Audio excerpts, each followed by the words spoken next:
Une tête pleine, on est d'une poche pleine, la richesse, l'esprit dépasse la richesse matérielle. Seulement on vit dans une époque qui a mis en avant le superficiel. La culture, la littérature, c'est la clé qui ouvre toutes les portes de l'esprit.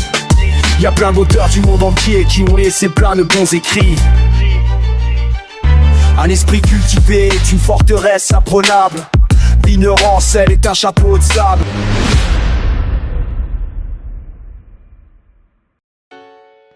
Je me présente, Jennifer Yezid, autrice du livre Malika, généalogie d'un crime policier, aidée par Assia Djouled et Sami Oshan, paru aux éditions Hors d'Atteinte.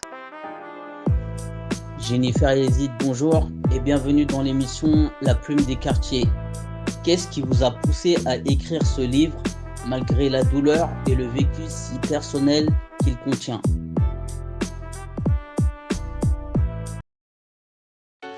Ce qui m'a poussé à écrire ce livre est la promesse que j'avais faite à ma grand-mère et aussi d'accéder aux archives que ma grand-mère m'a léguées. Cela m'a permis de canaliser mes émotions et m'a permis de faire mon deuil concernant tous les membres de ma famille. Comment avez-vous décidé de raconter l'histoire de Malika? À l'âge de mes 12 ans, quand j'ai su la tragique histoire de ma tante. Malika est mon deuxième prénom, ma mère me l'a transmis. Donc pour moi c'était un message et que je devais rétablir la vérité concernant l'affaire de ma tante. Il m'a fallu 12 ans de recherche. Même en étant de la famille, je n'ai pas pu accéder à certains documents. C'est un puzzle où il manquera toujours des pièces, l'histoire de ma famille. Mais je ne désespère pas. Et encore aujourd'hui, je retrouve des archives. En quoi la figure de Malika Yezid incarne-t-elle pour vous la lutte contre l'injustice et la violence policière? Malika Yezid incarne la lutte contre l'injustice et la violence policière. C'est une des plus jeunes victimes en France, une enfant de 8 ans. L'injustice, car les gendarmes ont remis la faute sur mon grand-père. Ils ont dénigré mes grands-parents qui venaient de perdre leur petite dernière dans d'atroces circonstances. Quel message espérez-vous transmettre aux jeunes générations à travers votre récit? Des répercussions sur des générations. L'acharnement à l'encontre de ma famille a été destructeur. Ma grand-mère a eu 8 enfants. Aujourd'hui, je suis la seule survivante. Après 1973, les renseignements généraux qui harcelaient mon grand-père, qui était en soins palliatifs, à l'agonie. Faux et usage de faux concernant l'autopsie d'inhumer le corps de Malika.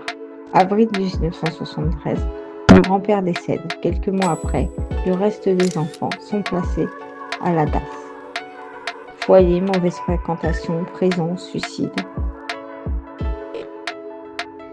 Ma grand-mère a sombré, malade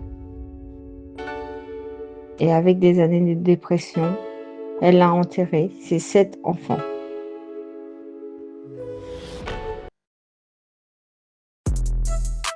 Comment voyez-vous la notion de justice et de vérité dans le contexte des violences policières en France?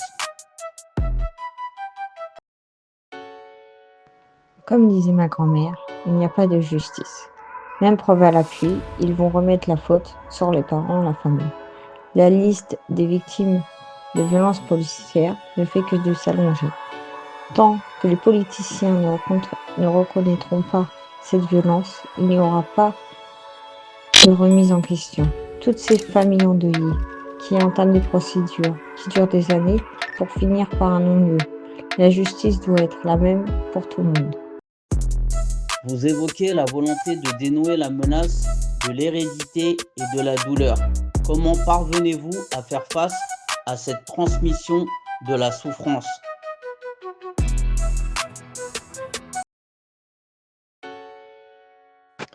En allant de l'avant, en construisant ma famille, en leur transmettant des valeurs, des anecdotes, un héritage de mémoire que mes enfants pourront lire et transmettre à l'âge adulte. Quelles sont selon vous les principales difficultés pour que la justice reconnaisse et punisse ces crimes impunis? Les principales difficultés pour que la justice reconnaisse et punisse ces crimes impunis sont que les forces de l'ordre, les personnes censées nous protéger, ont le droit de tuer impunément. Quand la justice assumera le comportement de certains policiers, gendarmes, il faut de l'empathie et parfois se remettre en question. Un problème politique aussi, car selon certains politiciens, la violence policière n'existe pas. Pourtant, les archives dénoncent toutes ces violences. Des livres sociologistes le prouvent, comme Mathieu Rigoust, la domination policière. Déjà, la France ne reconnaît pas les massacres de la guerre d'Algérie. Pourquoi ils reconnaîtront ces crimes impunis?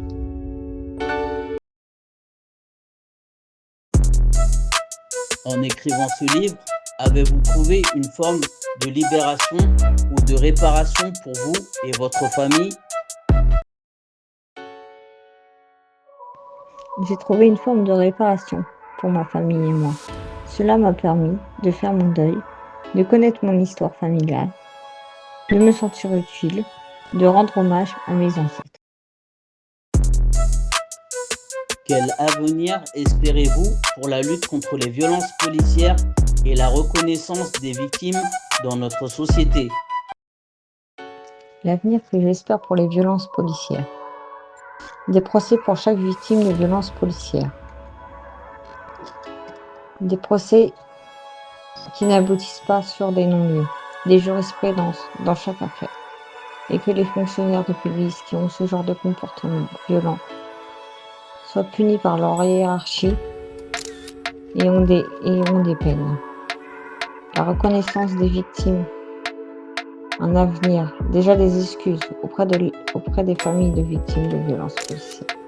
Les victimes sont reconnues comme des coupables. Et oui, une enfant de 8 ans d'origine maghrébine jouant à la poupée dans une cité est forcément coupable.